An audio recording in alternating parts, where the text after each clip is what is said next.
qual vai ser o impacto daqui pra frente nas pessoas que nasceram num mundo em que se uma imagem é real não importa. Eu não sei o que vai dar nisso, assim. Eu posso, daqui a pouco, não ter a maioria dos problemas que eu tenho pra ganhar dinheiro, porque eu vou dar um input lá numa ferramenta que vai me fazer a empresa ideal e já vai criar a comunicação para ela e já vai... Isso vai ser possível? Vai ser possível eu apertar um botão e ter uma solução mágica para eu viver? Eu não acho que isso vai ser possível. O problema que eu vejo é, será que as pessoas vão ficar buscando isso? Sentadas no sofá tentando fazer isso acontecer? Mas, por exemplo, assim, verdade, quando você traz a verdade. Por exemplo, Adidas, várias marcas já fizeram campanhas só com IA. Sim. Com modelos que estão todo IA, isso é verdade? Isso é não falar a verdade? Pois é, o que é a verdade? Vamos entrar num papo filosófico. O que é a verdade? E, cara, na verdade, assim, será que importa? Se eu vou fazer uma campanha com modelo agora, que a gente fala verdade, né? Que eu já fiz milhões de vezes na vida. Vou falar do negócio que eu já fiz milhões de vezes na vida. Eu vou levar a modelo pro meio de uma rua nos Jardins e vou fotografar ela atravessando a rua com um copo de Starbucks na mão, olhando pra trás, e o cabelo dela vai fazer assim. E aí, olha, a mulher que tá ali atravessando a rua, ela tá ocupada, olha a roupa que ela tá vivendo aqui. Isso é verdade? Não é verdade, né? E aí, ao mesmo tempo, eu vou pegar aquela imagem e eu vou colocar no Photoshop e eu vou tirar as imperfeições dela. E aí, nossa, tem aquela pessoa que tá andando com a sacola lá atrás, vamos tirar ela e a gente apaga. Nada sobre essa imagem é verdade. E tem o trabalho. Tem o trabalho das pessoas, né? Aí sim a gente pode começar a questionar o trabalho da modelo de atuação, o trabalho do fotógrafo, do stylist e tal. Ok, beleza. Esse trabalho não vai acabar, né? Tenho que começar pedindo desculpa para você que nos acompanha, que está aí constantemente nesses 3 anos absorvendo conteúdos de pessoas relevantes. A gente tinha conseguido elevar o nível do podcast do maior do Brasil, que é o de São Paulo, mas eu recebi uma visita de surpresa hoje no escritório, pedindo, pelo amor de Deus, para participar, porque estava tentando ter um podcast em Floripa e queria aprender. Então, cara, por livre e espontânea pressão, seja muito bem-vindo, Sandro Costa. Que aconteceu? Floripa bombou demais o podcast. Né, aumentou muito o número de ouvintes e tal, o pessoal pediu para eu vir aqui fazer uma mentoria para ver se o de São Paulo começa a evoluir um pouquinho. Melhorar os números. Tá muito devagar aqui. Sandro Costa, faz tempo que a gente não grava. Faz tempo, hein? Por isso que eu andava feliz. Até cresceu o cabelo. Tô de moicano agora, não dá para ver aí por causa da posição da câmera. Vou passar um pouquinho aqui. Essa peruca. Sandro Costa, conta pra gente quem que você trouxe hoje. Olha, hoje a gente estava um tempo já tentando, conseguimis e com certeza... Tivemos que competir, espaço na agenda. Exatamente, mandar um carro oficial buscar, tinha exigências, quero toalha branca no banheiro. Então tá, né? Muito feliz, seja muito bem-vindo. Greg Reis. Obrigado. Convidado muito especial pra gente. Eu acho que hoje o nosso conteúdo vai ser bem relevante, bem feliz com a sua presença. Seja bem-vindo. E qual que é a empresa que ele está representando? Não, deixa ele contar, ele vai contar. Ele vai se apresentar agora, mas eu vou dar eu vou falar, vai. Greg Reis, diretor de marketing do Grupo Malve. Seja muito bem-vindo. Seja muito bem-vindo, Greg. Muito obrigado. Eu não vou desmentir toda essa história do carro oficial. Não, vou deixar todo mundo achar que eu sou muito chique, que eu sou muito especial. Exatamente. Não vou desmentir, não. Fica como verdade. Deixa assim, justo. Muito obrigado, gente. Estou feliz de estar aqui. Assim, eu estava contando do tanto que eu ouço falar do podcast da YouMode, assim, com muito pouco, nem tão pouco tempo assim, né? São 3 anos. 3 anos. Já cresceu bastante. Quando eu tô falando pra galera que eu vim aqui, todo mundo me achou realmente muito chique. Então, que legal. Que legal. Sensacional. Greg, como o Sandro falou, bem-vindo, obrigado por ter topado. E começa contando pra gente, bicho, um pouco da sua trajetória. Como é que você veio parar nesse mercado de moda? Esse fácil mercado. Esse mercado tranquilo. Sossegado. Assim, nossa, eu fico pensando, tem alguém que vem aqui que vocês perguntam assim, como que você tá? E a pessoa fala, tá tudo boa, bem, não, tranquilaço. Tá tranquilaço, não deve ter ninguém, né? Como que eu cheguei no mercado de moda? Eu sou mineiro, acho que fica óbvio, né? No sotaque, às vezes, quando eu volto de Minas fica pior. Ou melhor, né? Melhor de identificar que eu sou mineiro. Nasci numa cidade super pequena, né, Itaúna, no interior de Minas, e eu sou o mais novo de 3 irmãos, todos meninos, assim, e eu acho que desde pequeno eu sempre fui muito interessado em arte, cultura e tal, mas meu irmão tem uma teoria muito boa de por que eu sou interessado em moda. O irmão mais novo recebe as roupas, né, dos irmãos mais velhos, assim. Então eu sempre herdei as roupas dos meus irmãos e sempre tive que usar um pouco da criatividade, assim, para poder ter a minha própria identidade ali, né, com a roupa e tal. E sempre foi realmente uma coisa que me interessou, mas eu fiz uma trajetória acadêmica, né, em publicidade, propaganda, eu trabalhei em agência de publicidade, né, passei... Esse foi o meu estudo, né, formei em publicidade e propaganda em Belo Horizonte. E quando eu me formei, tive uma passagem rápida por São Paulo, que deu muito errado, assim. Me formei e vim para São Paulo me expurgou, eu estava completamente despreparado para a cidade. Saí daqui falando, nunca mais, São Paulo é a última cidade que vou viver na vida. Consegui uma bolsa de mestrado na Academia de Belas Artes de Milão e morei na Itália, durante 2 anos fazendo mestrado, e depois outros 2 anos eu continuei porque eu comecei a trabalhar numa agência de comunicação, uma agência boutique, né, uma agência pequena, mas que atendia muitos clientes de moda interessantes, assim, marcas grandes e tal. Mas a gente atendia com projetos especiais. Então casou muito bem, assim, com a minha expectativa de que comunicação e arte, né, são... né, ali naturalmente se conversam, essa história de direção criativa, sonho, assim, né, casos muito maravilhosos de né, trabalhos do sonho, assim. E eu não sabia, era meu estágio, né, era o meu primeiro, eu não sabia que o mercado inteiro não trabalhava com esse nível de criatividade e tal, mas foi por isso, assim, eu acho que eu quis, eu acho que eu direcionei um pouco para o universo da moda de tabela, né? Assim, pensando nesse universo da criatividade, da arte e tal. E a própria escolha, né, de trabalhar em Milão, muito provavelmente não foi à toa. Tinha aí uma vontade de me aproximar desse universo. Mas eu tive muita sorte também no início do meu mestrado de ter conseguido esse estágio nessa agência que tinha esses clientes de moda. Até, Greg, super interromper. Curioso para ouvir a história inteira, mas temos que perguntar de Milão, né, Sandrão? Sim. Você já começou na primeira divisão de moda, no berço, assim, onde tudo aconteceu historicamente. Posso afirmar, Sandro Costa, que as marcas mais famosas do mundo nasceram lá, certo? Sim, Conta case, assim, que marcas que você atuou, assim, que é o sonho de consumo de todo mundo, para você compartilhar experiências que você viveu lá. Tem esse caso, eu vou contar o caso, talvez seja o mais absurdo, assim, que foi o primeiro também, né? Pois então, eu consegui essa bolsa né, do mestrado na Academia de Belas Artes de Milão. Sei lá, não conhecia ninguém lá. Eu me mudei, o curso começava no fim de janeiro de 2008. E eu me mudei em novembro de 2007 para estudar. Então, olha que loucura. Eu fui sem saber falar italiano, assim. Quer dizer, tinha um mínimo e tal, mas não era o suficiente para eu fazer um curso, né? Assim, daquele nível. E aí me mudei em novembro para estudar italiano, para me preparar para o mestrado.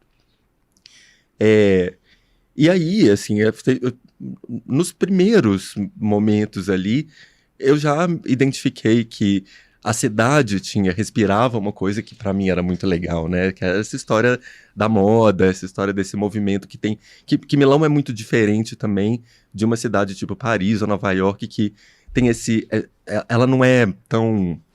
espalhafatosa, né?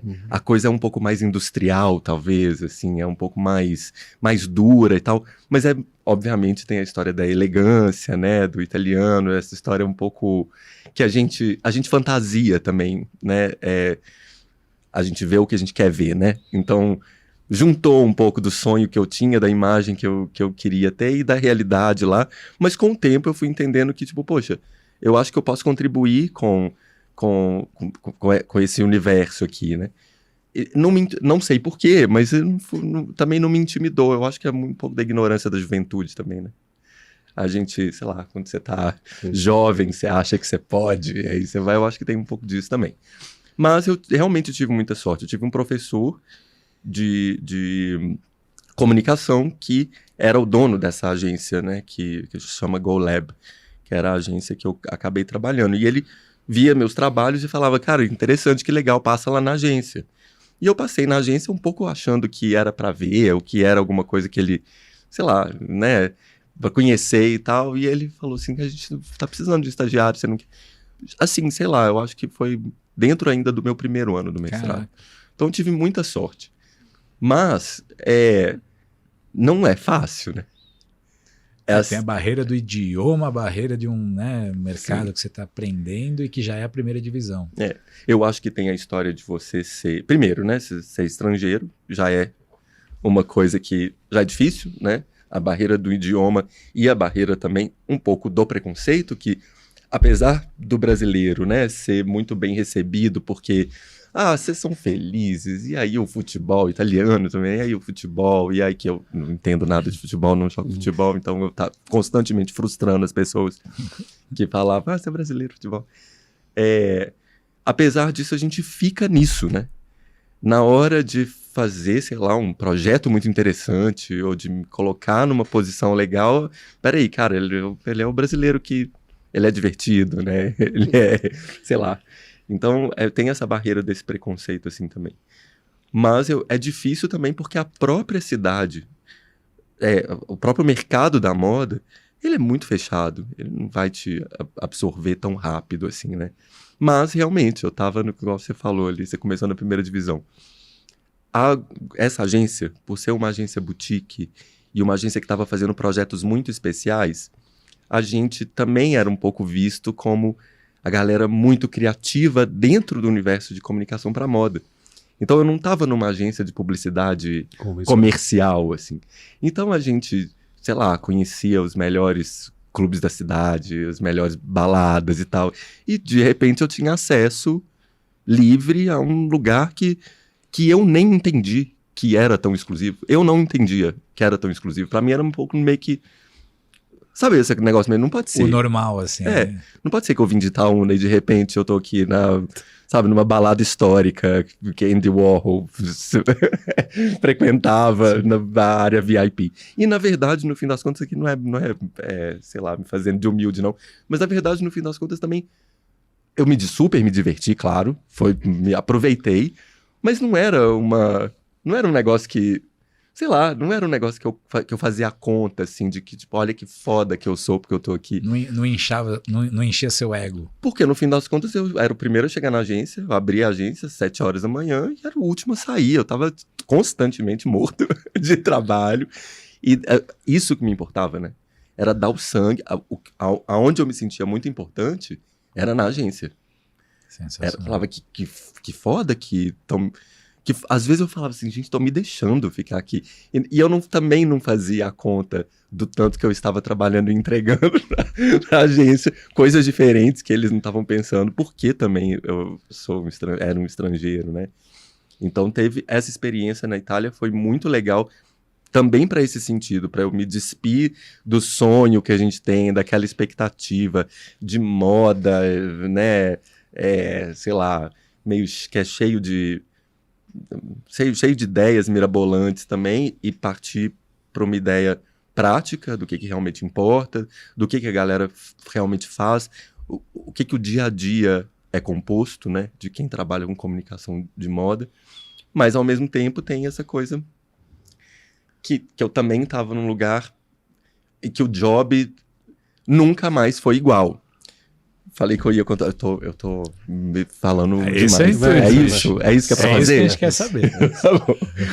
O primeiro caso que eu ia contar é que eu tive muito recente também. Eu tinha acabado de entrar na agência.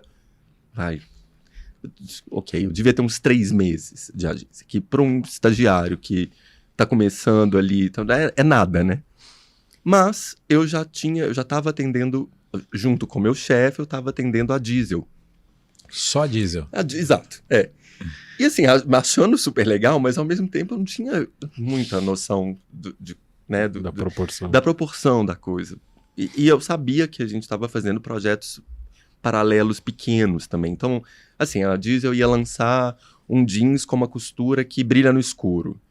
E aí vinha essas coisas muito prontas, né, da Diesel, assim, vinha já a direção da comunicação daquele produto já vinha meio construída, porque a gente até pode falar um pouco mais sobre isso depois, mas porque eles já pensavam os produtos já preparados para a comunicação. Então a coisa já vinha um pouco mastigada.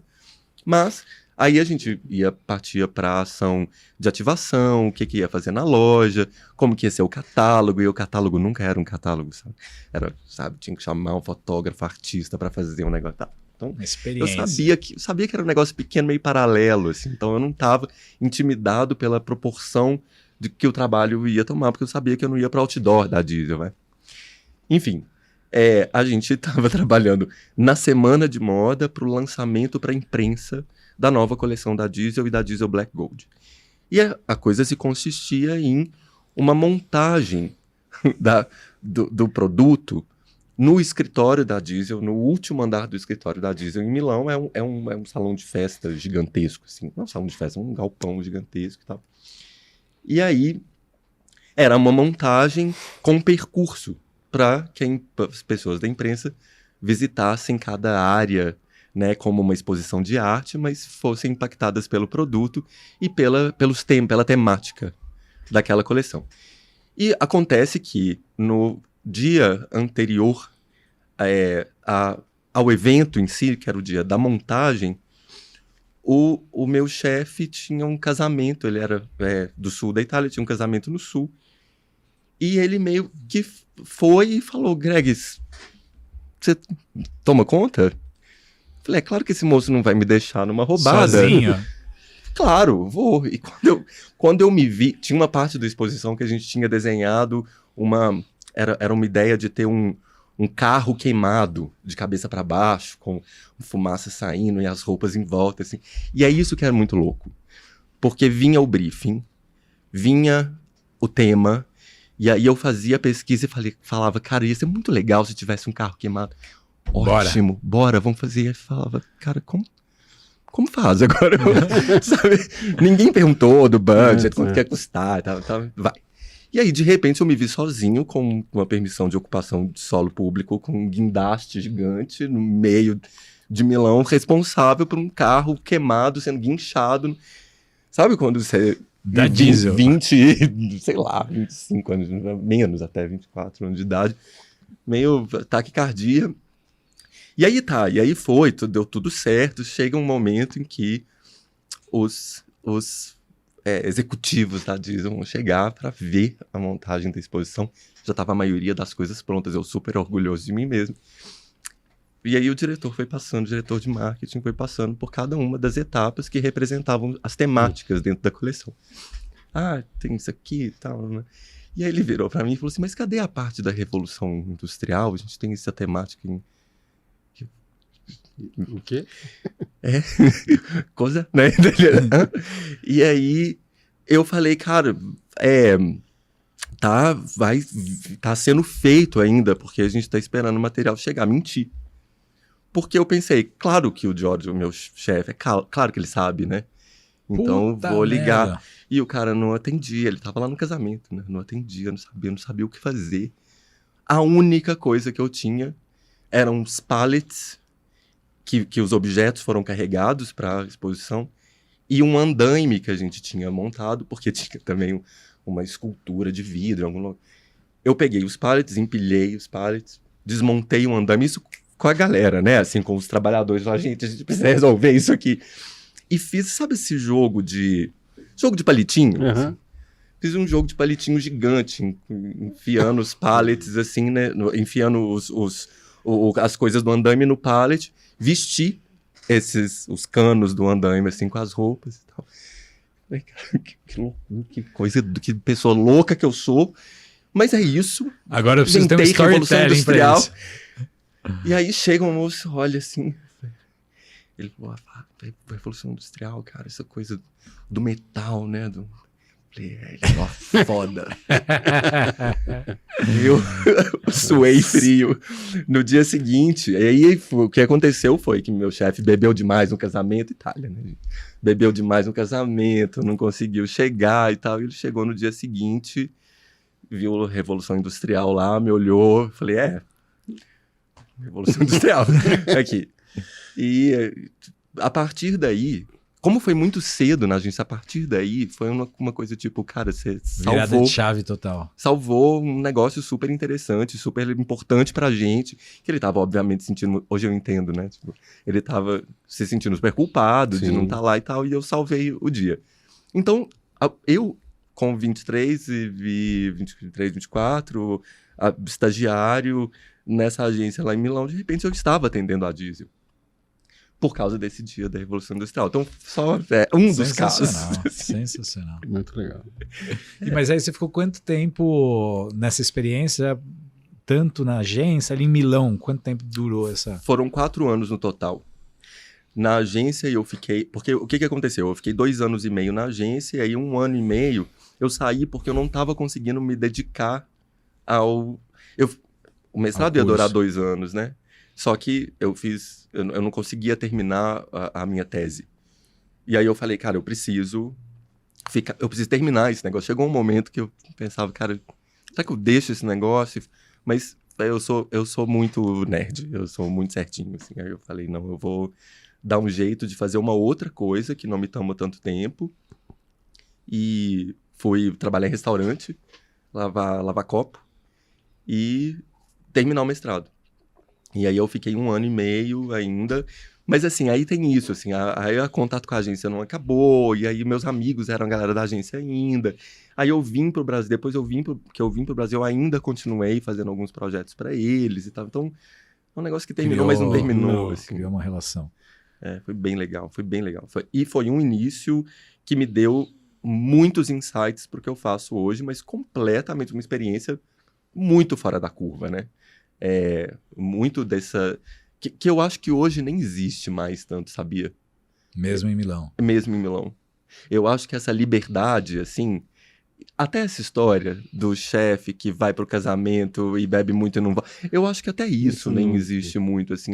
Foi uma época meio... Eu vivi uma época meio Mad Men, assim, talvez, da publicidade e da comunicação. Mas foi muito, muito importante para mim. Eu acho que até por uma questão... de referência mesmo. Assim. Porra. Porque apesar da galera ser muito livre, a gente só falava de filme, de livro, de exposição, não tinha uma exposição de arte que acontecia em Milão, e a gente às vezes até ia para as outras cidades para visitar, porque isso alimentava o trabalho. Até hoje, né? Isso alimenta o trabalho. Mas isso era muito vivo lá. Era muito óbvio que eu preciso ver a montagem da exposição que abriu, porque isso vai me dar um insight para eu fazer alguma coisa de comunicação, porque moda e comunicação a arte está ali muito na cola, né, dos dois. E como é que foi a volta para o Brasil? Em que momento? Milagre brasileiro, né? Ali 2011, volta, Brasil, país do futuro. O que era? Olimpíadas? Era Olimpíadas 2011, 2012? 2012. Ou era Copa? Copa foi 16, né? 7-1. Era Olimpíadas. 16, 22, 18... 16 foi... Na Copa foi 2014 aqui no Brasil. 14. 2014. Então acho que era Olimpíadas 2012 no Rio. Isso, era Olimpíadas. Então ia ter Olimpíadas e tava tudo incrível, todo mundo falando que o Brasil tava bombando. Eu falei, cara, e a Itália não tava tão bem também. E assim, de verdade também, no fim das contas, você vai cansando um pouco de ser estrangeiro, né?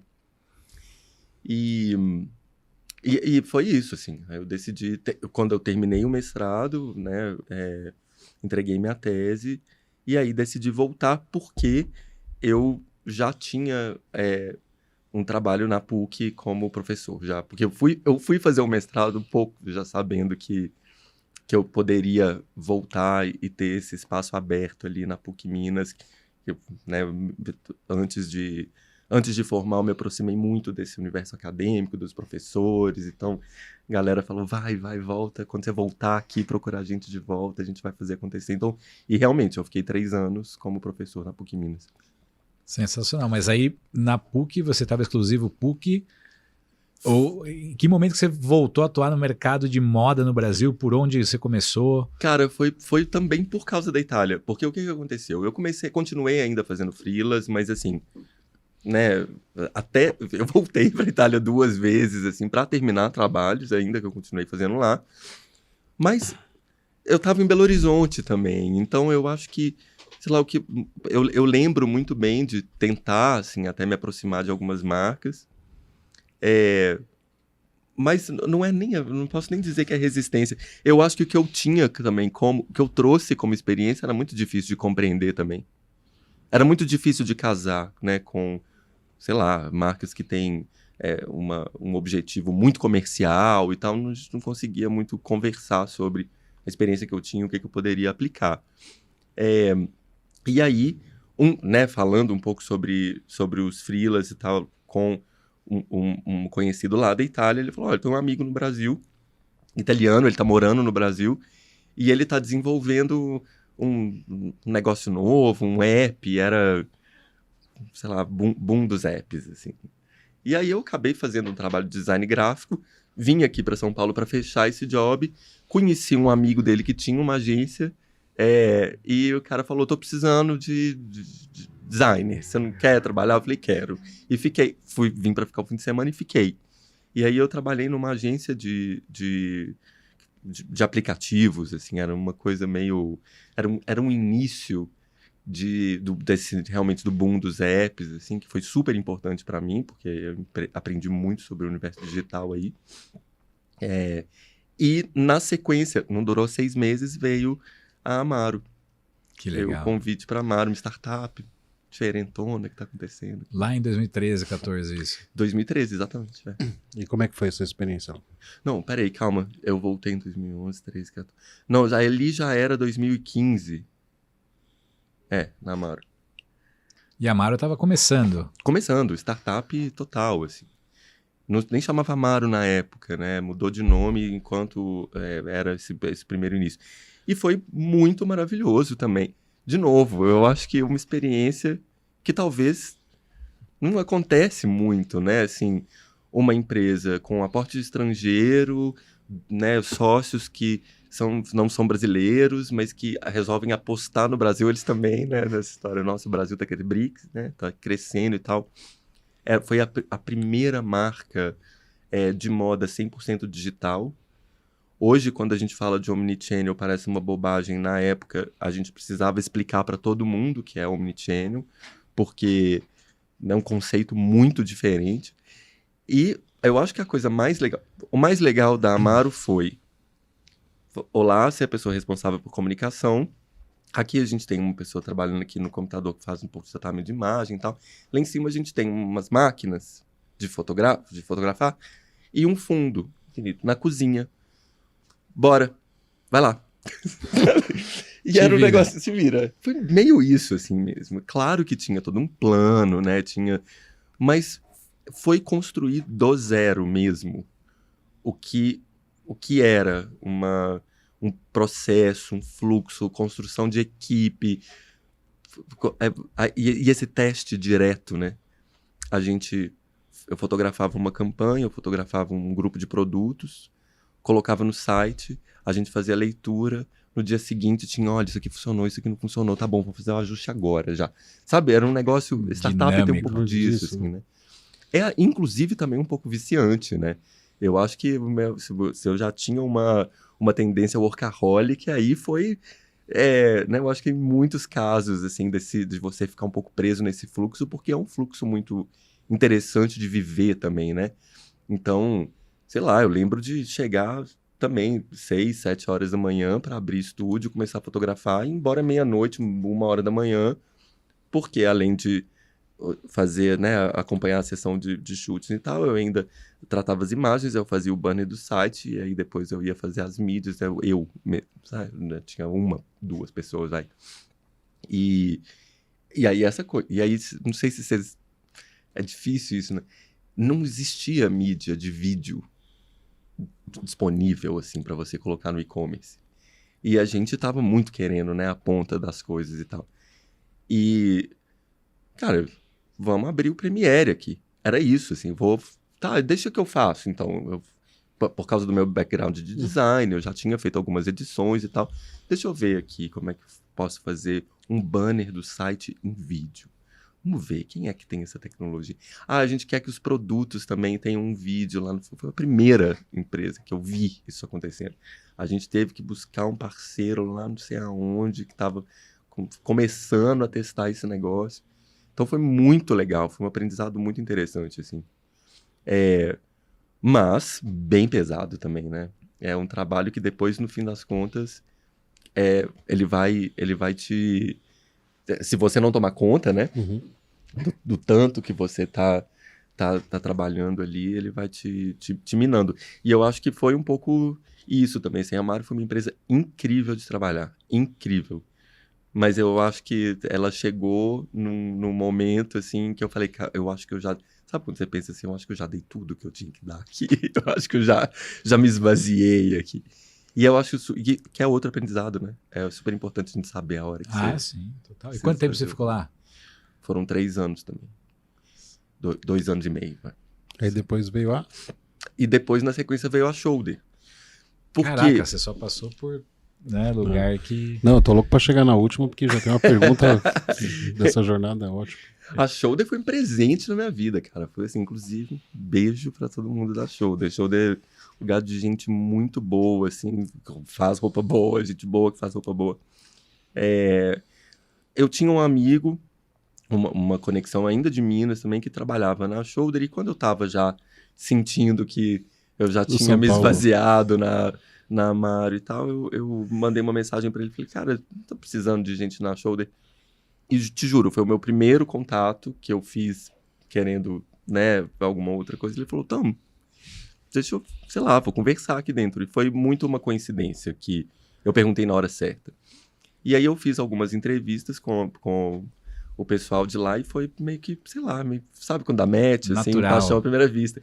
E eu tava amando a história, porque é isso, eu vim de uma experiência muito louca lá na Itália, né, na minha cabeça, aí eu já tinha uma noção de que eu tinha vivido um universo que me deu muita bagagem, que me deu muita coisa, mas que aquilo não seria a realidade do meu trabalho dali pra frente, né. E aí eu passei por uma coisa digital, startup e tal. Falei, cara, eu quero uma empresa normal, pelo amor de Deus. Estabilidade, por favor. E eu fui para uma empresa super tradicional, né? A Shoulder é uma empresa muito tradicional e que bebe muito dessa fonte da história dela. A Amaro tinha acabado de chegar, a gente tinha que inventar a história da Amaro, né? Inventar no sentido de criar ela, né? E a Shoulder com... sabe, sei lá, 30 ou 40 anos de história. Eu enlouqueci, assim. A primeira coisa que eu fiz foi tirar todos os catálogos do armário. Eu li 20, 30 anos de história de catálogo. Falei, que maravilhoso isso aqui. E aí veio o meu primeiro aprendizado também sobre o mercado de moda brasileiro comum, assim, que é essa história da identidade. Assim. A gente sofre bastante com... esse equilíbrio do tanto que eu quero colocar a minha identidade de marca e o tanto que eu quero trazer a novidade da tendência de moda, sabe? Eu acho que isso é um conflito que a maioria das empresas no Brasil, empresas de moda no Brasil, estão vivendo constantemente. Porque a Shoulder tinha uma história muito maravilhosa, muito incrível, super rica. E, na verdade, no fim das contas, ali a gente estava num momento também que as fast fashions vieram bagunçar a nossa vida, né?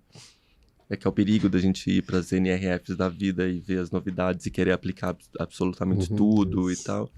E aí, estavam querendo um pouco ser fast fashion, e aí não, a gente não pode falar de trabalho, de roupa de trabalho é uma coisa muito certinha e tal.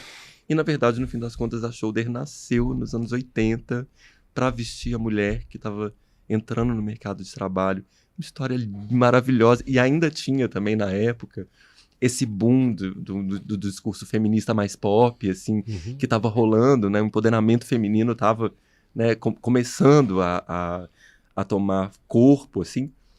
E eu falei, cara, eu tenho que usar essa história. A gente tem que usar essa história aqui. Isso aqui é muito legal.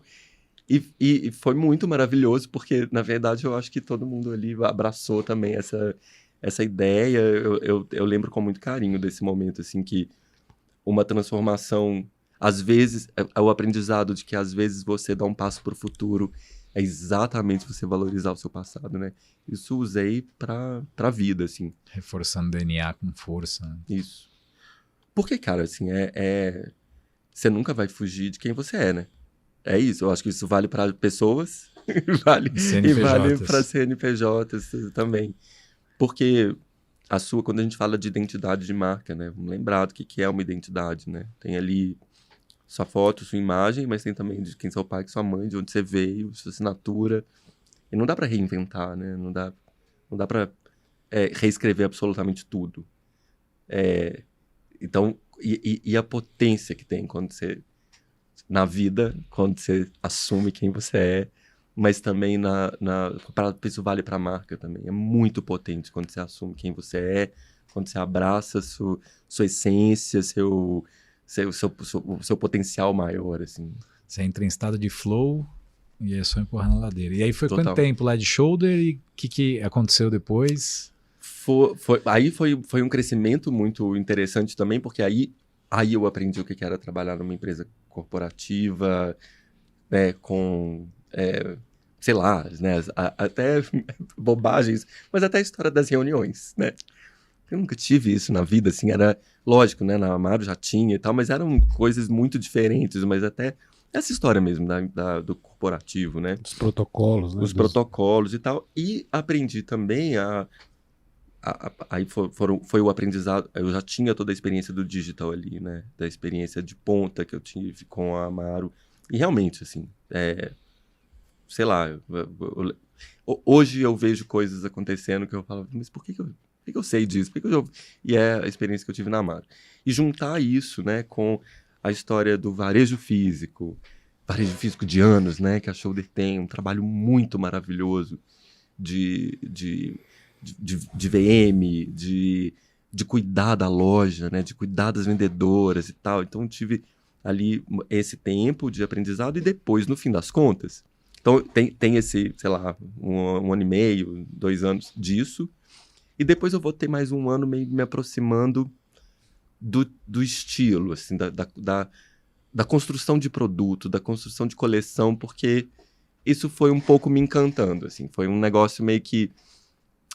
Eu fui também entendendo que não adiantava eu criar uma história e fazer uma comunicação para um produto depois que ele foi criado, depois que ele foi já desenhado, porque já estava tarde demais. O fluxo da moda, às vezes, a gente se atropela, né? Porque eu acabei de construir uma história, eu já começo a construir a outra na sequência, e às vezes as coisas se sobrepõem.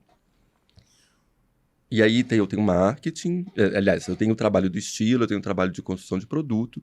Geralmente, eu construo o produto, aqui está pronto, minha coleção está pronta. E aí eu vou entregar pro time de marketing construir a comunicação.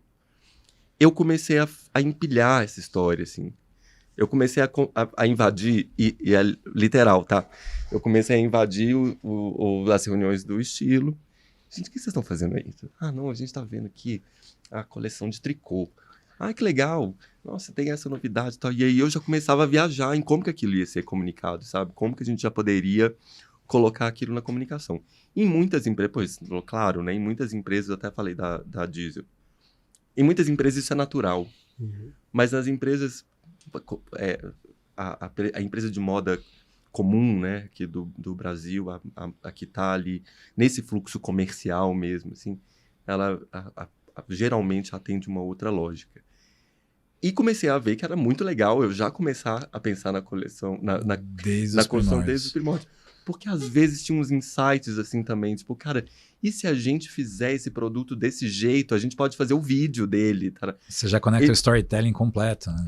E foi muito interessante. Então teve 2 anos de uma coisa mais de aprendizado ali, certinho, e depois 1 ano e meio que eu fui meio que... Inclusive, no fim das contas, eu já estava mais um pouco pro lado ali da construção do futuro, da coleção futura, e nem tanto resolvendo a coleção passada. Que foi um presente mesmo. Assim. Até a galera ter apostado na minha loucura foi maravilhoso. Assim. Eu tenho muita gratidão por esse momento que eu passei na Shoulder. E aí, a gente tinha uma... Tava tudo muito maravilhoso e, obviamente, veio a pandemia aí e a gente tinha outros desafios. De repente, a gente tinha outros desafios. Quando eu fui para casa na pandemia foi quando eu comecei a fazer outras coisas também, né? Então, aí eu comecei a fazer freela e aí eu comecei a abrir minha própria agência. Comecei a fazer outras coisas além do trabalho com a Shoulder. Porque é louco, né? Porque... Tava em casa 24 horas por dia e não podia pensar em não sair de casa. E foi nesse momento que eu fui convidado para Malve. Tive esse convite para ir para Business Unit infantil da Malve. E falei, cara, uma oportunidade... Malve, gostosa como um abraço, cara. Isso faz parte da minha infância, faz parte da minha história... Eu tenho, galera lá de Minas, tenho parentes até, né, e amigos da minha família que eram representantes da Malve. E, não sei, eu acho que talvez até a sensibilidade da pandemia na época, né, essa coisa... pareceu um chamado do universo, saca? Assim, e eu falei, é um outro segmento, um segmento que eu nunca trabalhei, segmento infantil. E que delícia, que legal. E outra proporção de tamanho de empresa, outro mundo. Exato, né? E falei, vamos embora. E foi maravilhoso. Eu acho que o trabalho com o infantil da Malve, o trabalho de Malve Kids, para mim é onde tudo se encaixou, sabe? E aí, onde realmente eu pude conectar toda a história do aprendizado em comunicação com essa história da moda e da arte e das referências e do produto, né? Então, hoje, a gente tem ali a marca de maior recall no infantil no Brasil, em crescimento constante e com uma identidade super bacana no produto, além da comunicação. Né? E até pegando o gancho, assim, você chegou ali na primeira divisão, né? Milão... Veio Brasil, aí startup, que é um outro universo totalmente diferente, aí se encontrou com a moda ali na Shoulder e começa o mercado de massa. Então saiu de Milão, foi para massa, assim. Quais foram assim, seus primeiros desafios, assim, né? Você traz uma fala ali que eu já ouvi de outras pessoas e nunca vi uma marca no Brasil conseguir fazer, que é como é que eu faço para criar uma coleção com uma comunicação pronta, né? Talvez, quem que vem primeiro, a coleção ou a comunicação, né? E pra mim faz muito sentido isso, essa coisa de... Cara, vou construir coleção com uma comunicação que a marca tem que fazer. Já tá definida a comunicação da marca. E aqui no Brasil, eu acho que eu não presenciei isso no mercado. E aí, com essa sua jornada, assim, os primeiros desafios de trabalhar no mercado de massa, assim, como que é? Como foi? Desculpa, eu tô me engasguei com a água aqui. Muitos, né? A primeira coisa é exatamente a síndrome do impostor, né? Que assim, eu acho que eu servia quando eu tava pensando coisas muito loucas. Agora que eu preciso entregar número, será que eu sei fazer isso? Será que quando o diretor... que isso sempre teve, né? Será que quando o cara do financeiro vem me dizer que eu tenho que provar que o vídeo que eu tô fazendo tá dando retorno, será que eu tenho que ter uma resposta para isso, assim mesmo? Que é o Dominique, né, da Amaro, ele me deu uma lição muito boa, assim. Eu já falei, né, bastante nerd, então nessa coisa, né, de começar a trabalhar com a coisa mais comercial, eu me encantei pela história dos dados e dos números. Eu conseguia ver, tinha uma tela que eu conseguia ver os acessos das pessoas aos banners que eu tava criando. Como assim? Que legal! E fiquei meio, né, naquela pilha de ficar fazendo as análises. E aí você vai querendo fazer cada vez mais análise, né? Eu quero ver qual modelo que tá tendo mais acesso para poder fazer minhas decisões. Eu quero ver. E aí o Dominique, que era o cara dos dados, ele veio do mercado financeiro e me falou, Greg, se você conseguir, cara, ter uma resposta perfeita do tanto que você tá gastando, ou do tanto que você tá fazendo esforço e o tanto que a gente tá tendo retorno de comunicação, a gente para tudo, a gente vende a empresa e escreve um livro e fica rico.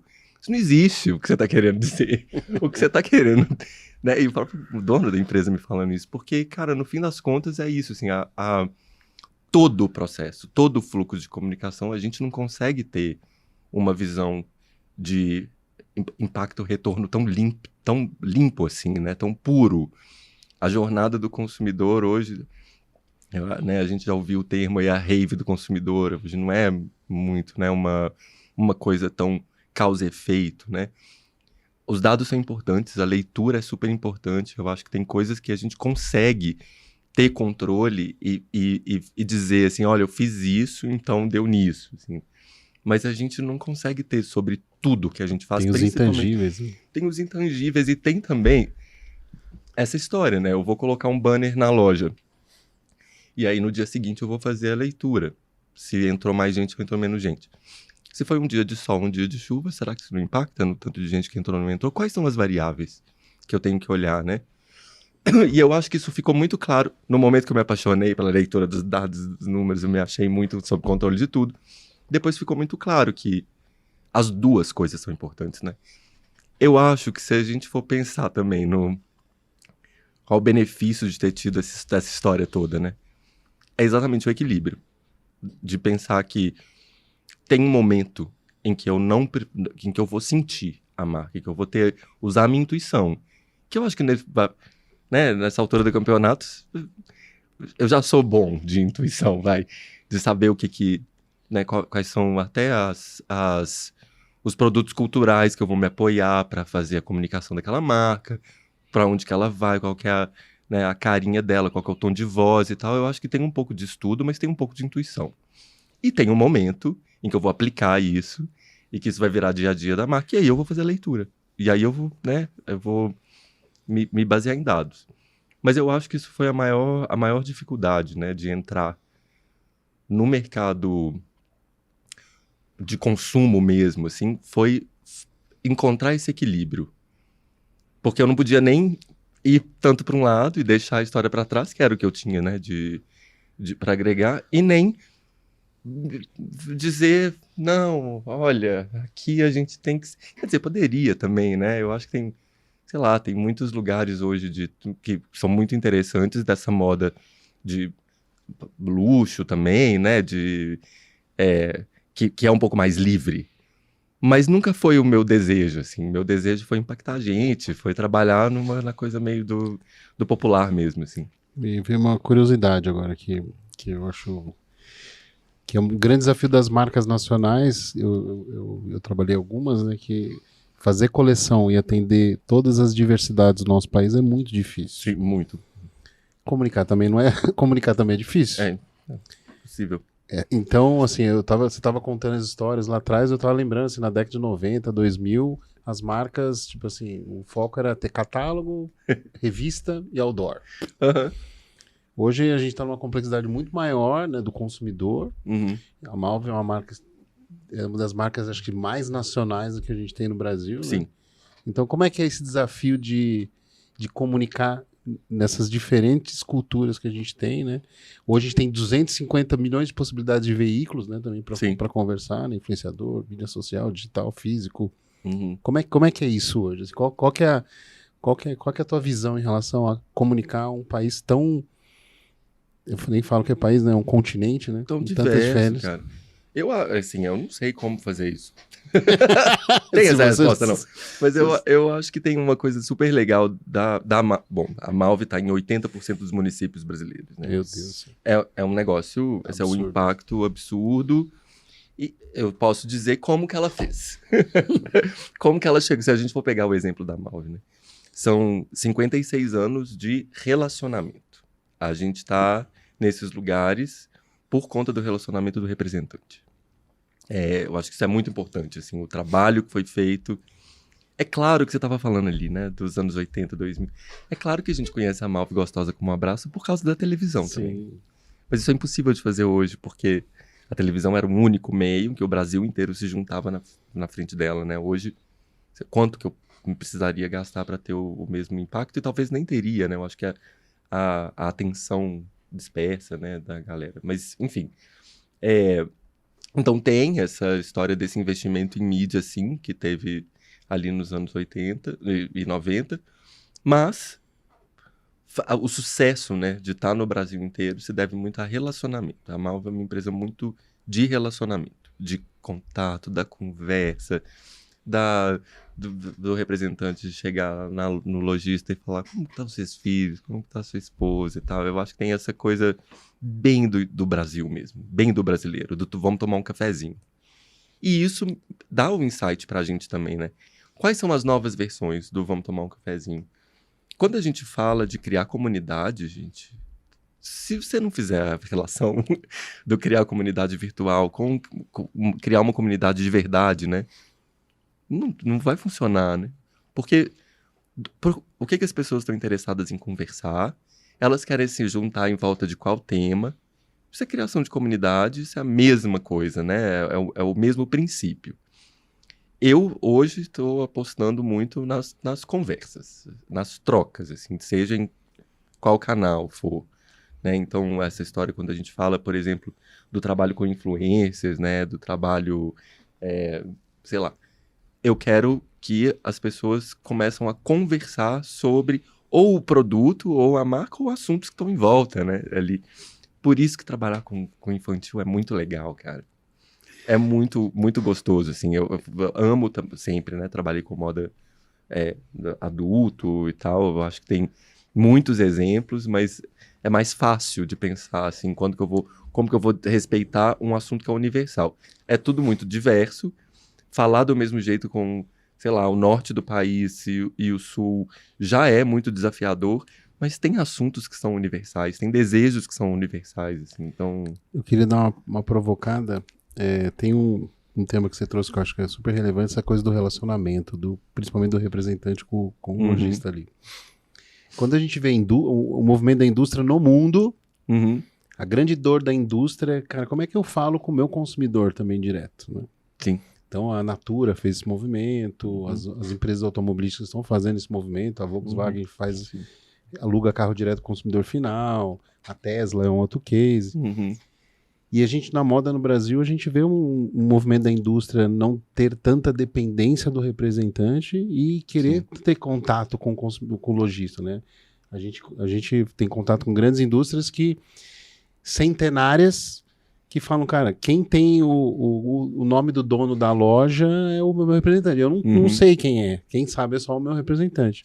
Sim. Como garantir essa comunicação da marca e fazer esse relacionamento centrais que é tão importante direto com o seu consumidor final, direto com o lojista. Total. E não só com o representante, né? Isso é um desafio, não?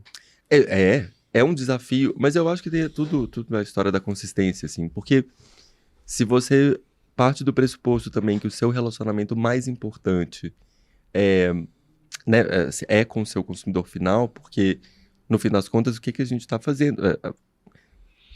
Essa história do propósito, né? A empresa tem todo mundo precisa se vestir na vida. A moda tem um pouco vive um pouco dessa dicotomia também, né? Sim. É um item de necessidade básica, mas ao mesmo tempo ele tem a ver com desejo de identidade, com o movimento de moda e tal.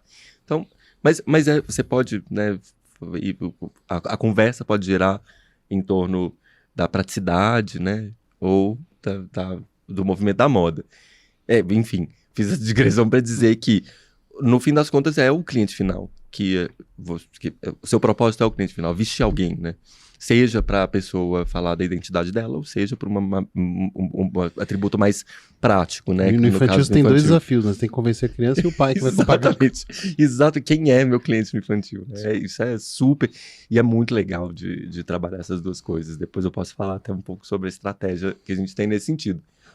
Mas o representante, ele é uma ponte, o representante e o lojista são pontes muito importantes até de fortalecimento. Se você enxergar eles como fontes importantes de fortalecimento da sua mensagem, ele não é um problema. Ele, inclusive, pode ser a solução, porque não é só colocar o catálogo debaixo do braço, abrir lá no lojista e fazer a venda. É também falar sobre, né? É também dizer sobre aquela coleção, o que você está... os desafios, até os desafios da indústria mesmo, você pode... né, treinar o representante para dizer, olha, a gente está fazendo uma malha mais legal aqui e tal. Então, se você usa o representante e o lojista como fonte, né, de conversa também com o seu consumidor final, ele não é um problema. Porém, sim, assim, eu acho que tem toda um movimento de atingir novas possibilidades também, né? Eu acho que o segredo ali, e eu acho que a Malve está pensando nisso e fazendo isso muito bem, é não deixar de ter esse modelo que é super tradicional e que ele é muito bem sucedido, funciona muito bem para a gente, porque o representante e o lojista são forças para carregar a mensagem, mas também construir outras coisas, né? Construir outros momentos. O difícil, aí sim o desafio é manter a consistência da mensagem em todos esses canais. Isso é realmente uma dificuldade, assim, que eu acredito que todo mundo que trabalha com moda aí vai ter. Até pensando na sua trajetória, nessa linha que o Sandro trouxe, cara, voltando, né? Primeira divisão. Milão, né? Milão, outro nível. Outro já patamar. Começou comendo filé mignon, né? Já. Aí você vai parar na Amaro, que, pô, foi a primeira vez que você ouviu falar de DNVB, pelo menos no Brasil. Sim. E num contexto onde, porra, você trabalha puramente num planejamento puxado. Você está constantemente vendo o número, ajustando o percurso e isso desdobrando para trás. Uhum. E aí, de repente, você vai parar primeiro numa shoulder, que já tem um background industrial. Imagino eu que naquela época provavelmente atuava de uma forma mais empurrada daquilo que produzia, que tinha maior eficiência operacional, e aí tinha o desafio de vender depois. E aí agora você vai para um momento de Malve, que nós que estamos de fora, né, Sandrão, foi num momento onde Gabi Lima também, né, se tornou CEO, que até outro dia estava aqui também, grande parceira, com toda a experiência de produto, de storytelling. Eu nunca me esqueço uma frase que ela usou quando eu esteve como convidada no nosso podcast, que com toda a propriedade que ela tem para falar sobre criação de produto, sobre estilo, que ela falou, cara, o mercado de moda mudou num nível que a estilista precisa entender que no final do dia ela é uma storyteller. Sim. Ela é uma vendedora, porque começa primeiro pela persona, pela dor que ela tem, como que eu vou resolver o problema dela, e aí eu monto a história que tem que estar embasada com um produto incrível. Qual que é o desafio, Greg, de você chegar num contexto onde as informações que você tem, os dados que você tem para te retroalimentar as ações que você vai tomar, são os dados do sell-in. Você sabe o que vendeu para o lojista, mas como é que você sabe o que ele vendeu? Como é lidar com esse desafio na hora de... Quando a gente está falando realmente do multimarca, né, é realmente um desafio muito grande, porque fazer a leitura a gente está, de novo, né, 80% dos municípios brasileiros, não são todas as lojas que vão ter nem capacidade de dar para a gente essa leitura, mas muito baseado, a gente tem, né, uma leitura ali dos dados do site, a gente tem lojas próprias, quando a gente fala de Malve Kids, tem lojas próprias e franquias, e na verdade, no fim das contas, a gente também tem hoje a leitura do sell-in é muito próxima da leitura do sell-out, pelo menos nas multimarcas que a gente está mais próximo, né, que tem mais consistência. As multimarcas que a gente trabalha há muitos anos, né, essa leitura do sell-in, do sell-out é muito, muito próxima. A história, o desafio é a reação, né? Em quanto tempo eu consigo fazer essa leitura e eu consigo reagir. Mas numa empresa, eu acho que numa empresa do tamanho da Malve, com a quantidade de categorias também que a gente tem adulto, tem infantil, e aí eu vou ter desde o importado até, sei lá, underwear. Eu acho que isso também a gente vai hoje entendendo, talvez o melhor a se fazer é você entender qual é o potencial de cada uma dessas categorias em qual canal. E aí se debruçar sobre as leituras, sabe? A gente está pensando bastante sobre que tipo de coleção, né? Que tipo de mix de produto eu vou para esse canal ou eu vou para aquele canal. Eu acho que isso, a leitura de dados, nesse caso do sell-in e do sell-out, ficam mais servem mais pra gente, sabe? Porque tem isso também, às vezes eu acho que dado demais, principalmente quando a gente tá falando ali do sell-out, na moda, se você não souber interpretar, ele pode atrapalhar, né? Eu acho que tem... Quais dados eu tô avaliando aqui para tomar qual tipo de decisão, né? E isso é bem desafiador, eu acho que no dia a dia. Eu acho que quando a Gabi é foda, né? Sem ela, desculpa o termo. Mas ela é mesmo. Não dá pra usar outra coisa. Exatamente, eu até falei pra ela outro dia, meu sonho é ser você quando eu crescer. Eu quero ser você quando eu crescer. Eu sou muito fã dela, assim. E eu acho que quando ela fala que é estilista, né, tem que entender que ela é uma storyteller, todo mundo faz parte da comunicação, né? Todo mundo faz parte dessa jornada inteira. Mas ao mesmo tempo, assim, você vira também responsável, né, pela entrega total. Quando você tá construindo o produto e você se vê ali responsável também, né, no caso da estilista, pelo storytelling, ela também é responsável pela venda, ela também é responsável pelo resultado da empresa. Qual é o dado que vai fazer sentido para ela, para o trabalho dela do dia a dia, né? Mas pra gente, quando a gente fala do multimarca, é muito difícil realmente você ter todos os dados do sellout no Brasil inteiro. De novo, né? Eu fico pensando, tanto que a gente usaria esse dado se a gente tivesse ele inteiro. O tanto que ele confundiria, o tanto que ele ajudaria.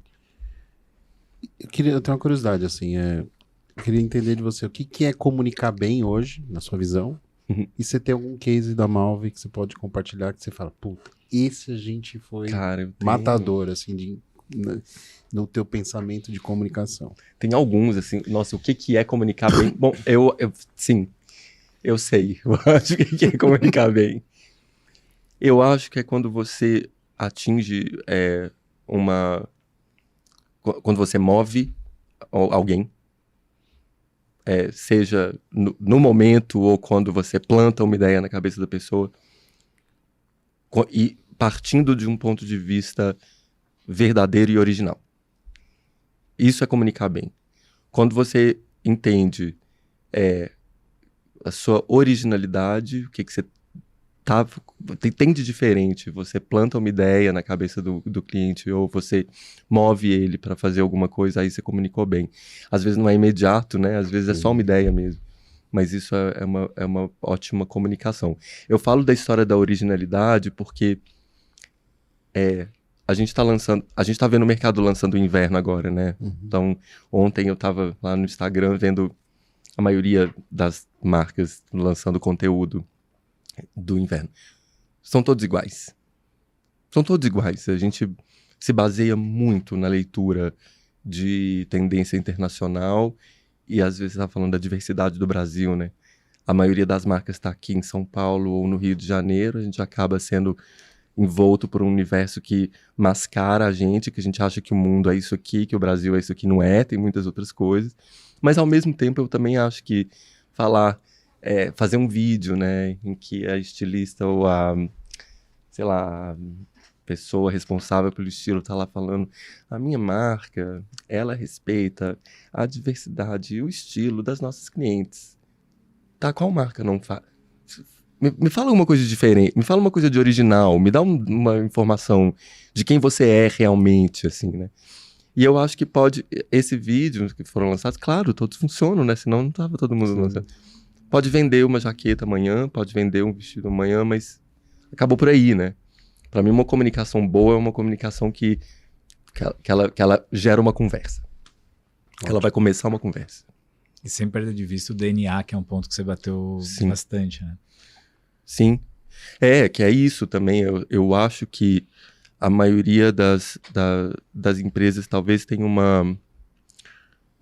por incrível que pareça, uma dificuldade de entender o DNA, se manter nele, assim. Eu acho que talvez no início, quando você cria a marca, quando você cria a empresa, você vive ali um pouco muito dentro do seu DNA, depois a vida vai acontecendo, os movimentos da moda vão vindo, e aí vem a nova tendência, aí eu vou viajar para a NRF, vai dizer que eu tenho que ter uma outra loja, e de repente, a maioria das empresas aqui no Brasil vão viver de uma crise de identidade, e que, cara, sobrevivendo ou não, qual o potencial que você tem real de criação de comunidade? Porque, gente, na verdade é isso que vai fazer as empresas sobreviverem, né?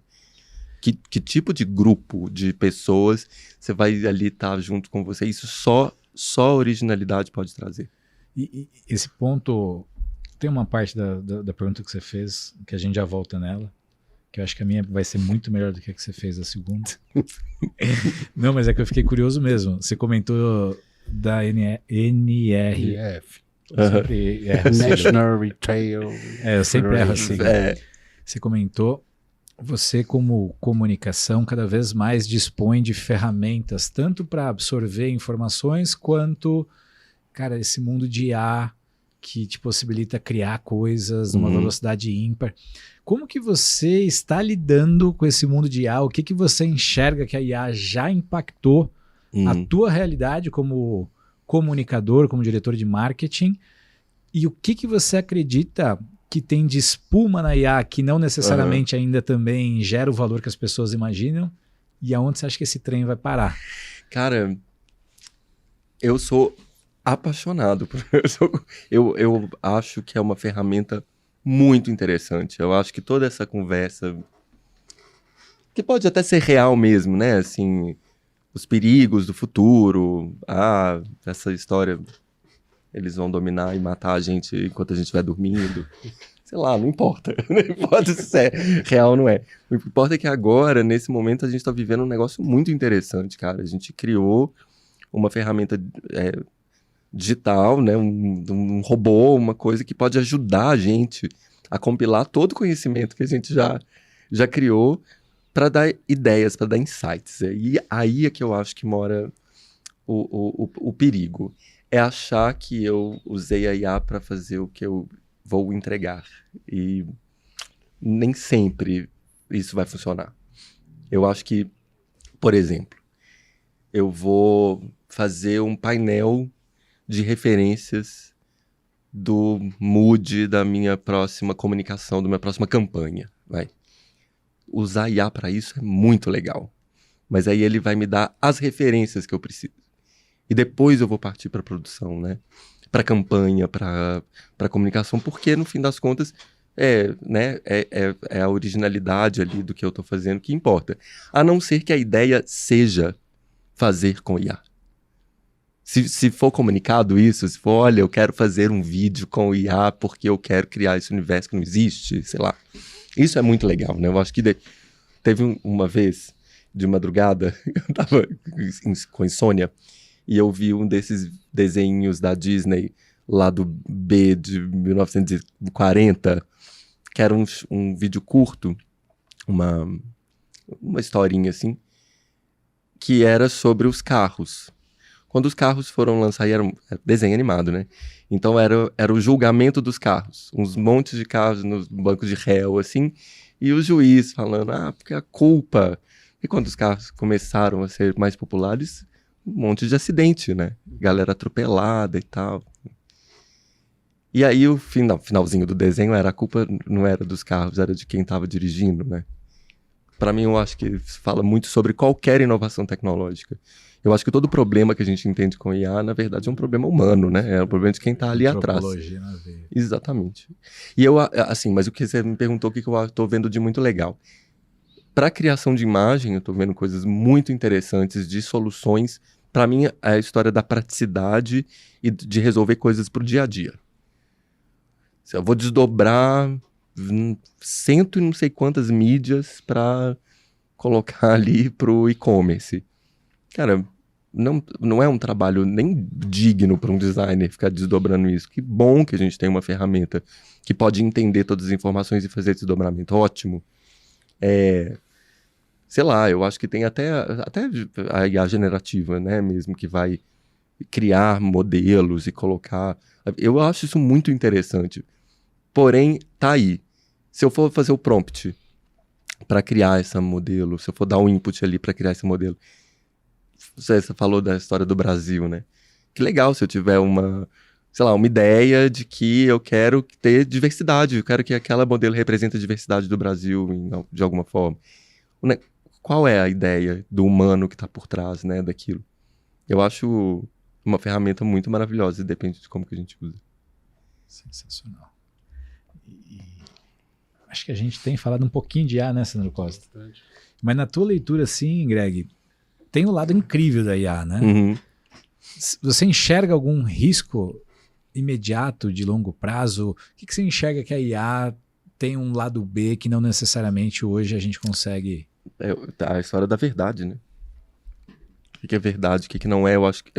E aí eu tô falando aqui tá um julgamento de valor mesmo, tá?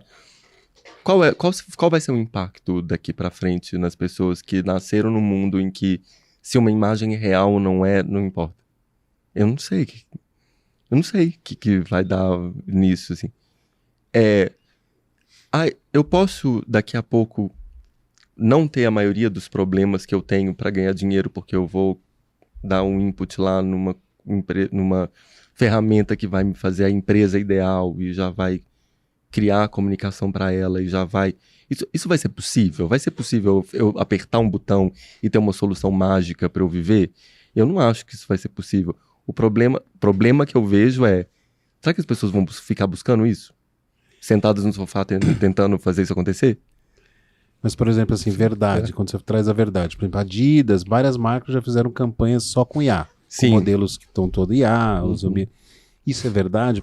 Isso é não falar a verdade? Pois é. O que é a verdade?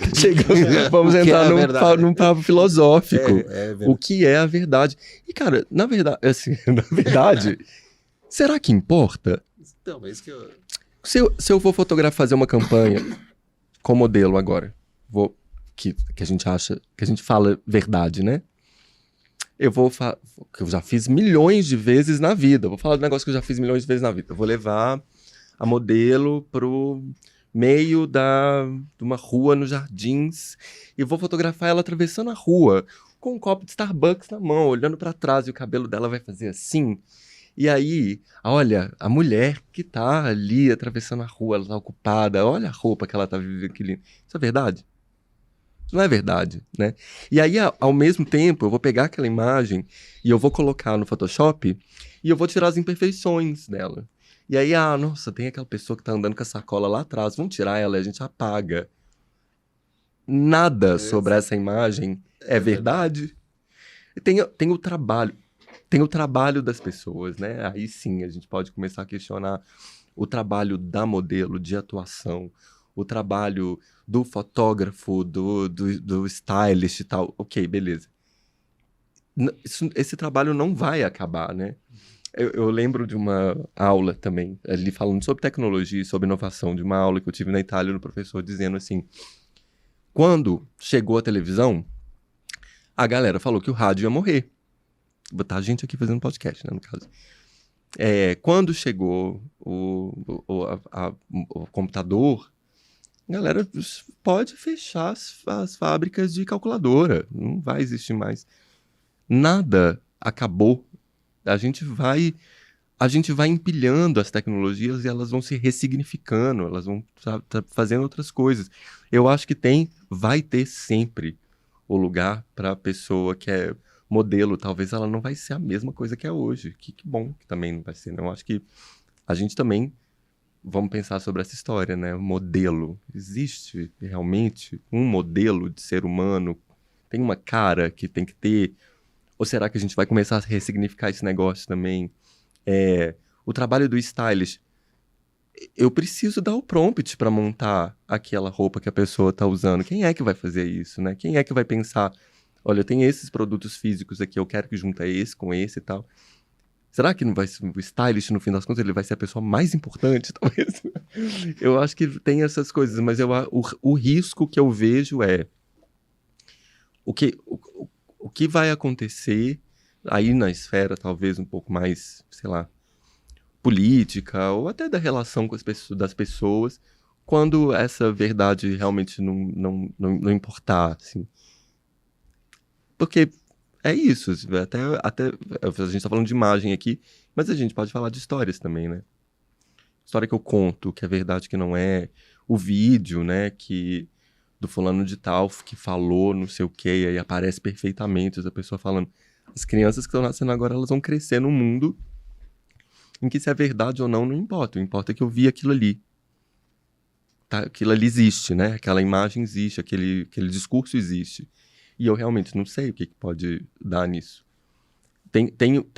Eu acho que a inteligência artificial, ela tem o risco, para mim, o maior risco é ele deixar a gente preguiçoso, é ele afetar a nossa inteligência. Porque a gente vai deixar a máquina pensar e tal, e talvez a gente não vai ficar tão esperto. Não, as crianças que nasceram nesses últimos 2 anos, elas estão correndo um sério risco de nem precisar pensar mais. Exato, exatamente. Para nada. E aí o que acontece com a gente quando a gente delega o pensamento, quando a gente delega a criatividade. Por isso que eu acho super legal a gente usar a inteligência artificial para fazer as tarefas práticas e repetitivas e que uma máquina faria e deixar a criatividade. Eu usei inteligência artificial para pintar um quadro. Para quê? Vai pintar um quadro. Usa a inteligência artificial para fazer seu imposto de renda, não sei. Vai fazer outra coisa, faz coisa chata. Sensacional. Bicho, daria pra ficar mais umas 2 horas, né, Sandro Costa? Eu tô falando pra caramba, né? Desculpa. Não, mas... Não, eu ia perguntar, mas parece que já faz 1 hora que você tá falando? Não, na verdade não parece. Louco, e a gente falou isso ali nos bastidores, né? Você falou, tô um pouco nervoso. Os primeiros 3 minutos você vai ficar um pouco... Depois você esquece que tem câmera, porque é uma conversa de bar. Nem olhei. E olha, eu não olhei o meu celular até agora, então talvez isso tenha, né, deixado também a noção do tempo ali. Melhor coisa. E assim, você imagina, para nós que já estamos há 3 anos, 100 e cacetada episódios, isso aqui vicia. Muito legal, cara. Porque se deixar, a gente... Os primeiros episódios, a gente chegou a gravar episódio de 3 horas. É muito legal. Nós chegamos a fazer... Por quê? Porque a conversa vai. E no primeira temporada tinha um pub, né? Uhum. Então, pelo aplicativo, a gente pedia cerveja, comida. Aí estende mesmo, né? Aí vai a tarde inteira. E a gente gravava o quê? Às 10 da manhã, né? Dava 10h10, tava todo mundo bêbado, convidado, a gente. É muito bom, cara.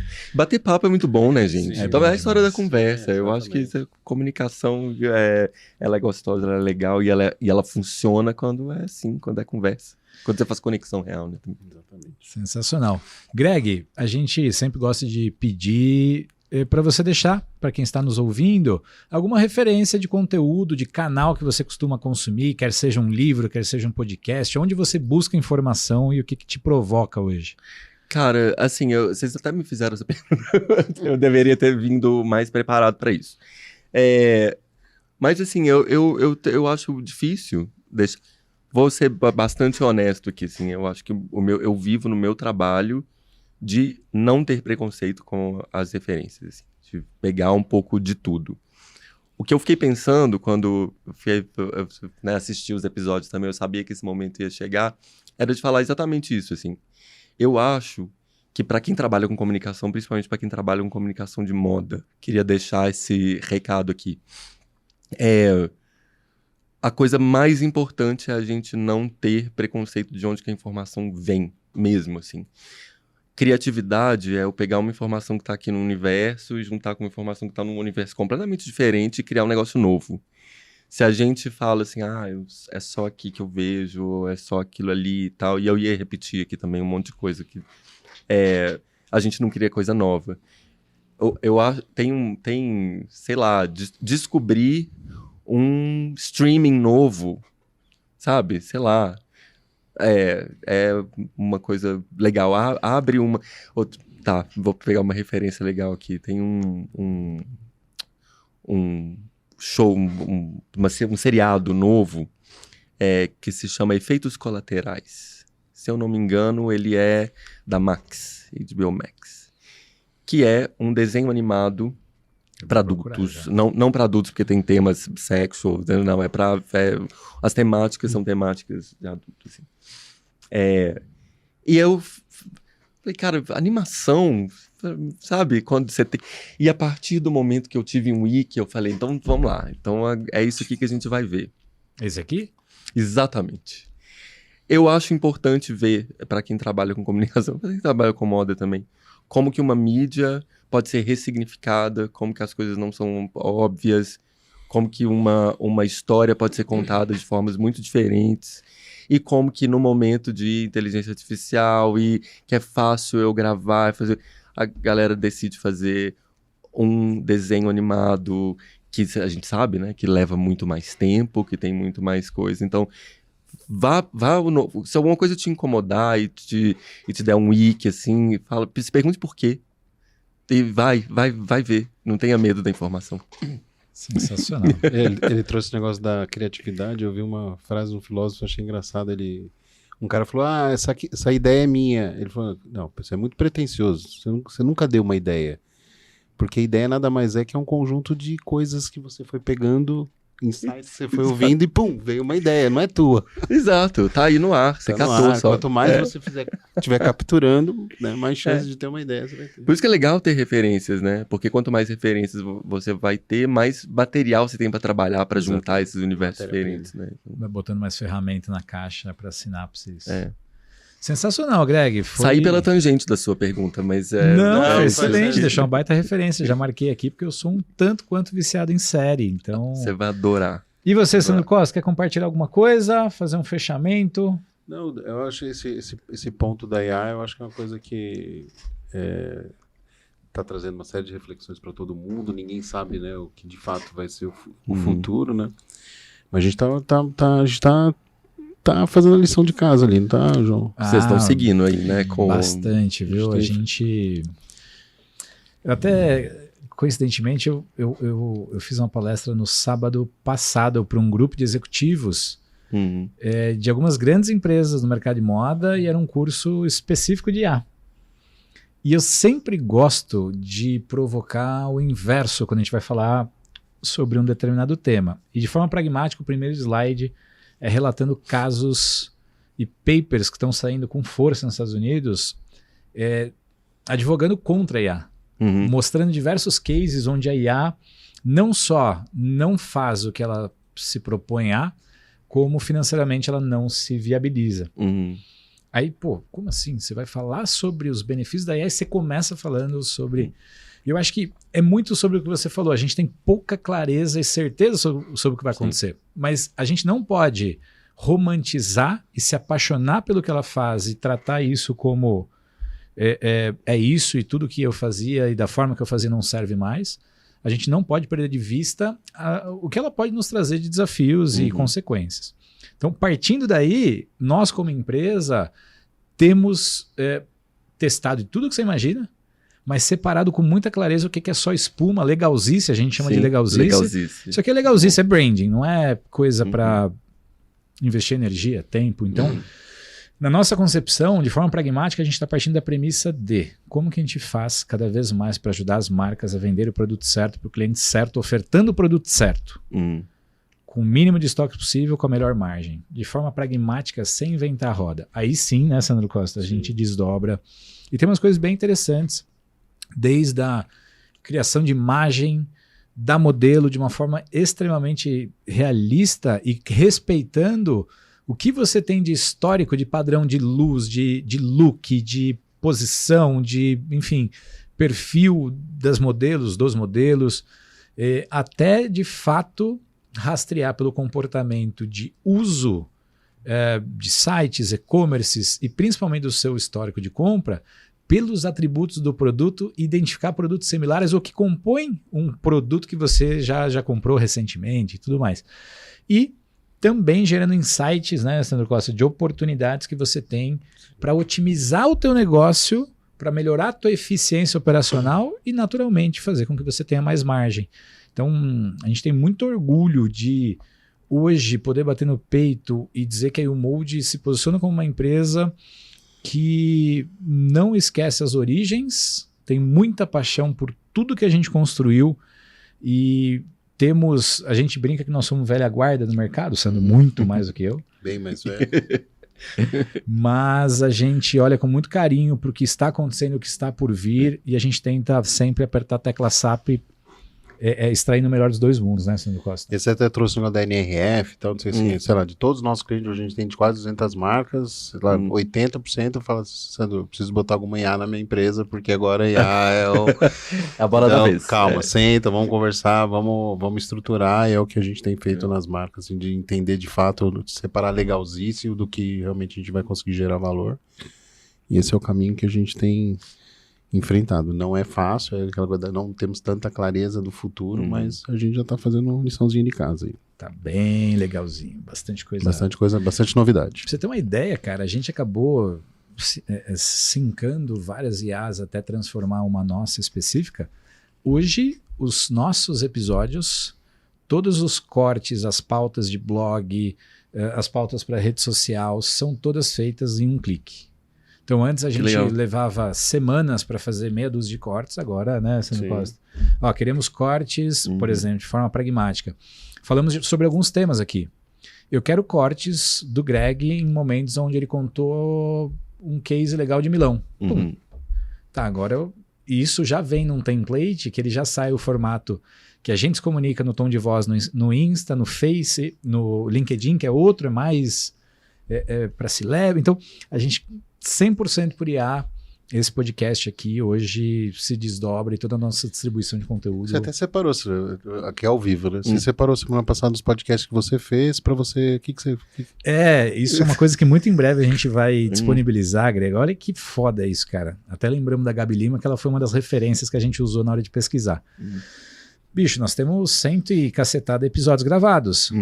Então, se você quiser saber qual é a minha opinião sobre praticamente qualquer assunto, você tem lá.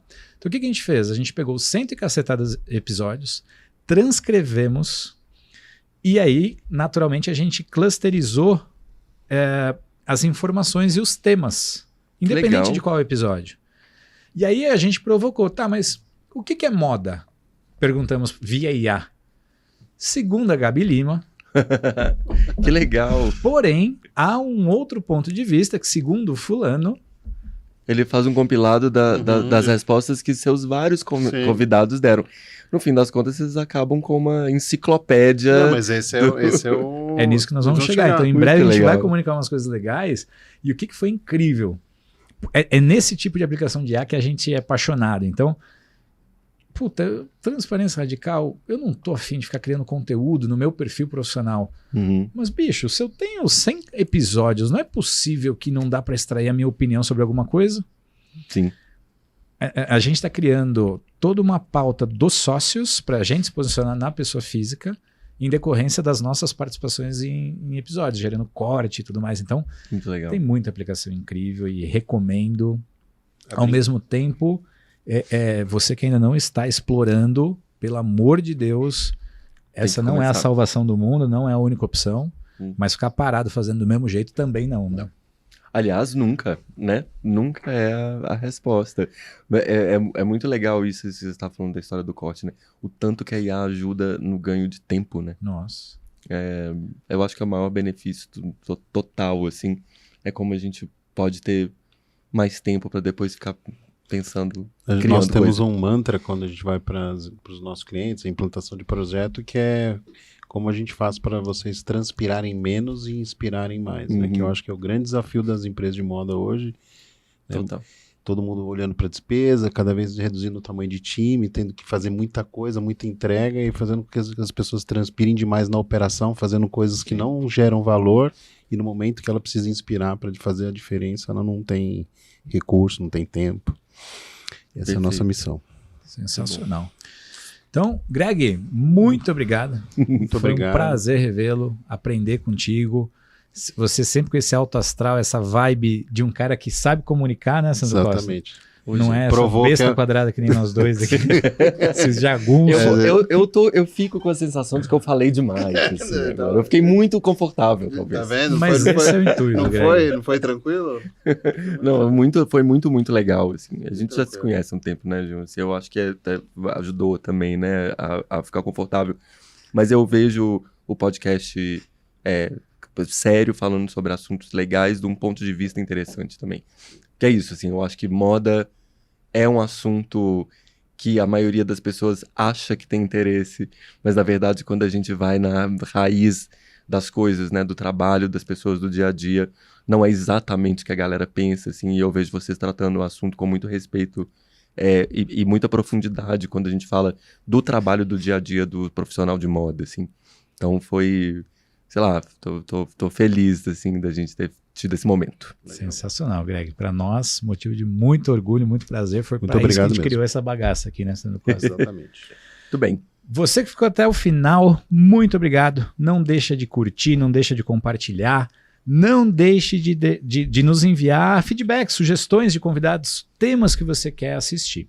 Não podemos também encerrar sem agradecer nosso grande patrocinador, a YouMold. Para quem não conhece, é o primeiro e único PLM 100% brasileiro, com soluções que vão desde o planejamento até o sellout. O grande intuito da YouMold é te ajudar a vender mais, o produto certo para o cliente certo, na hora certa, com o máximo de margem possível e com o mínimo de estoque. Apesar disso, apesar de ser uma empresa de tecnologia, é uma empresa que sabe e conhece do mercado de moda, que até outro dia as pessoas por trás da YouMold até outro dia estavam desse lado da mesa. Então a YouMold entende que tecnologia é meio e é através de pessoas e processos que a gente consegue mudar a história da tua empresa. Então, se você atua no mercado de moda, quer conhecer um pouco mais sobre a YouMold, entra no nosso site, youmold.com.br, que um grande especialista do nosso time vai te procurar e te ajudar. Certo, Sandro Costa? Certíssimo. Mais alguma coisa? Partiu Floripa. E aí, você acha que agora dá pra gente menos... Não, agora melhoramos o nível aqui, dá pra agora a gente ir embora e deixar você tocando aqui. Maravilha. Obrigado, Sandro Costa, por me salvar. Valeu, até a próxima. Gente, obrigado. Obrigado.